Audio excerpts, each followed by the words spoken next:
Hello everyone, welcome back to our YouTube channel. This is English classes by Preeti ma'am. Hope you all are fine and doing great. Let's start our topic without any delay. Today's topic is quite different. आप इस topic में अक्सर confuse रहते हैं, लेकिन आज आपकी confusion को हम दूर करने वाले हैं बहुत सारे एग्जाम्पल्स के साथ, एक्सप्लेनेशन के साथ और आपको छोटी छोटी ट्रिक्स बता के। Let's start our topic without any delay. आज का हमारा टॉपिक रहेगा difference between till, until and unless. सबसे पहले तो स्टूडेंट्स को इसके मीनिंग में ही क्या रहता है, कन्फ्यूज़न रहता है। इनके मीनिंग भी पढ़ेंगे, हिंदी में भी, इंग्लिश में भी, ताकि आपका कन्फ्यूज़न बिल्कुल दूर हो जाए। Let's start. पहले हम करेंगे टिल वर्सेस अनटिल, कि टिल और अनटिल का क्या यूज़ होता है। दोनों की दोनों एज अ प्रेपोजिशन यूज़ हो सकती है। हमारी पार्ट ऑफ स्पीच प्रेपोजिशन होती है, जो प्रेपोजिशन की तरह यूज़ हो सकती है, कंजंक्शन की तरह यूज़ हो सकती है। ठीक है, ये हमारे दोनों तरह यूज़ हो सकती है, प्रेपोजिशन की तरह भी और कंजंक्शन की तरह भी।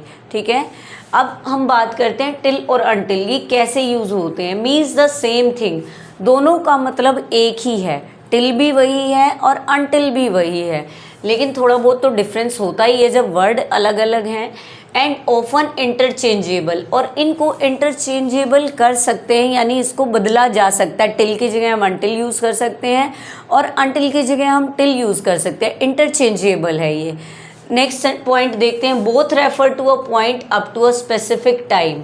टाइम को रेफ़र करते हैं, ये पॉइंट ऑफ टाइम है जो हमारा एग्जैक्ट टाइम है, स्पेसिफिक कोई टाइम है, उसको रेफ़र करते हैं ये बोथ वर्ड्स, जो हमारे प्रेपोजिशन और कंजंक्शन दोनों की तरह काम करता है, टिल और अनटिल।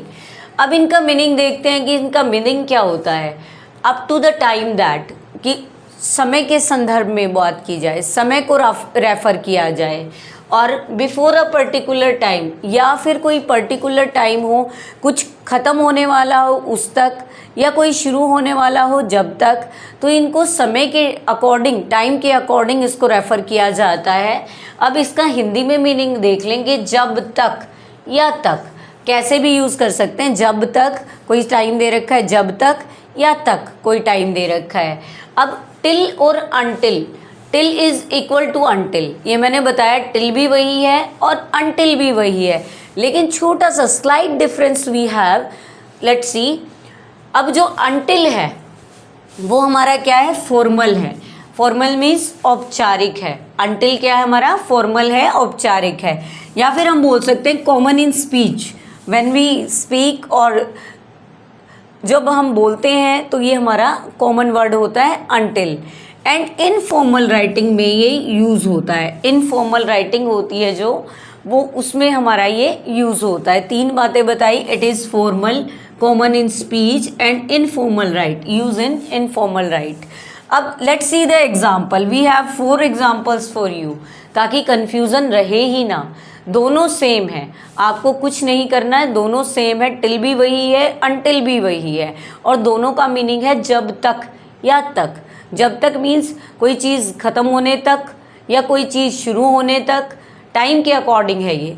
अब देखते हैं first sentence. I will wait until 6 PM, कि आई विल वेट, मैं इंतज़ार करूँगा 6 बजे तक, मैं इंतज़ार करूँगा 6 बजे तक।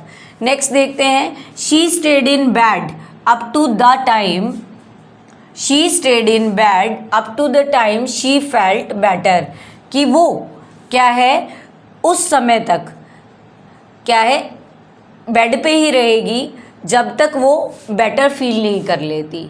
She stayed in the bed up to the time till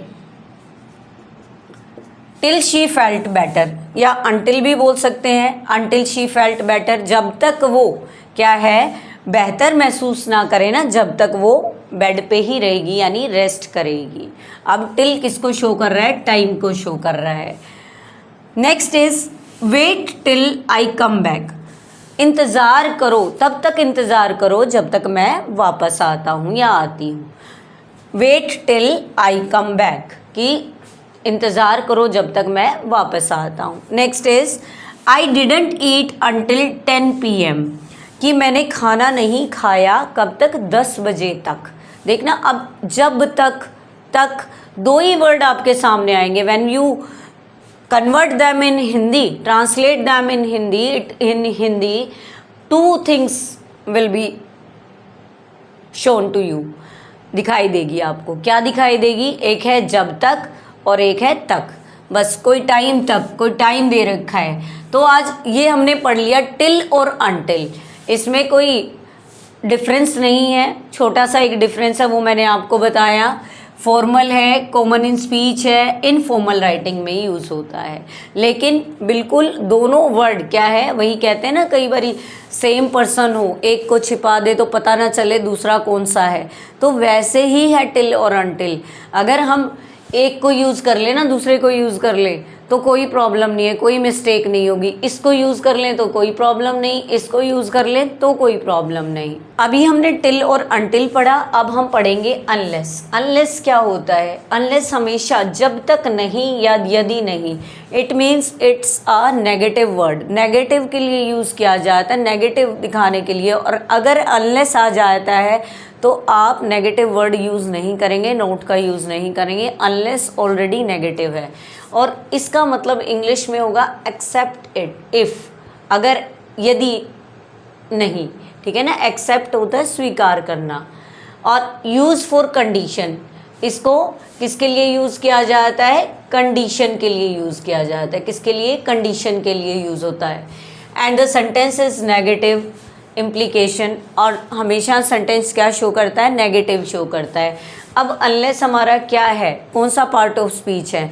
unless हमारा क्या है? कंजंक्शन है। अनलेस क्या है? हमारा कंजंक्शन है, और ये हमारा कंडीशनल क्लॉज के लिए यूज़ होता है। जो कंडीशनल सेंटेंसेस होते हैं या कंडीशनल क्लॉज होते हैं उनके लिए अनलेस का यूज़ किया जाता है, और इसका मीनिंग हमेशा नेगेटिव होता है, जब तक नहीं या यदि नहीं।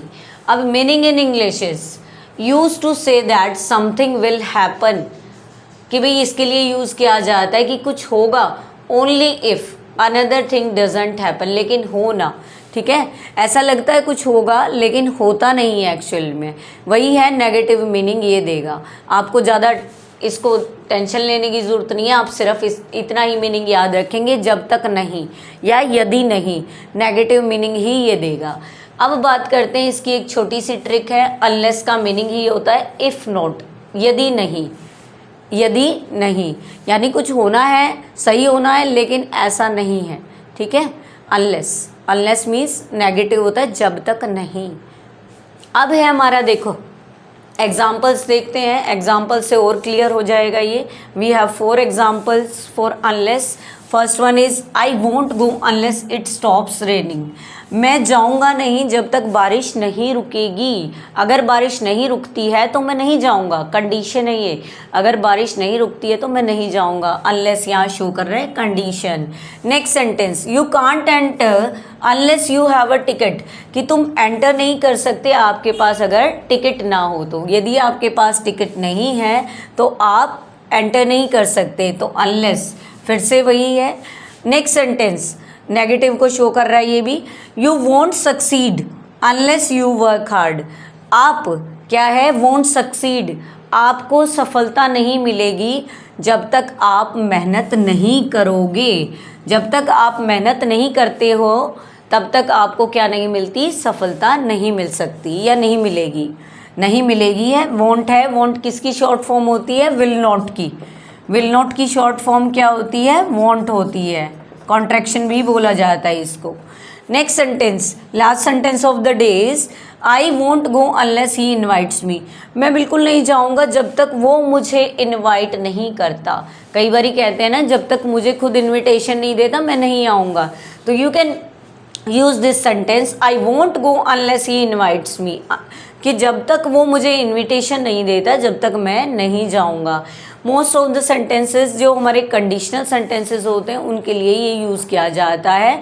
तो अनटिल हमारा नेगेटिव रहता है और टिल हमारा टाइम को शो करता है, और जब तक टिल और अनटिल में कोई ख़ास डिफरेंस नहीं है, अनलेस थोड़ा डिफरेंट है, वो कंजंक्शन, टिल और अनटिल कंजंक्शन और प्रेपोजिशन की तरह काम करता है, और जो अनलेस है वो हमारा कंजंक्शन होता है।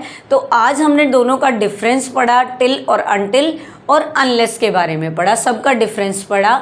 I hope you understand it well. आपको अच्छे से समझ आया होगा। अगर आपको हमारी क्लासेस अच्छी लग रही हैं, समझ आ रहा है आपको टॉपिक, तो आप हमारे चैनल को सब्सक्राइब कर सकते हैं, हमारी वीडियोस को ज़्यादा से ज़्यादा शेयर और लाइक कर सकते हैं। Thank you student for watching and listening my videos.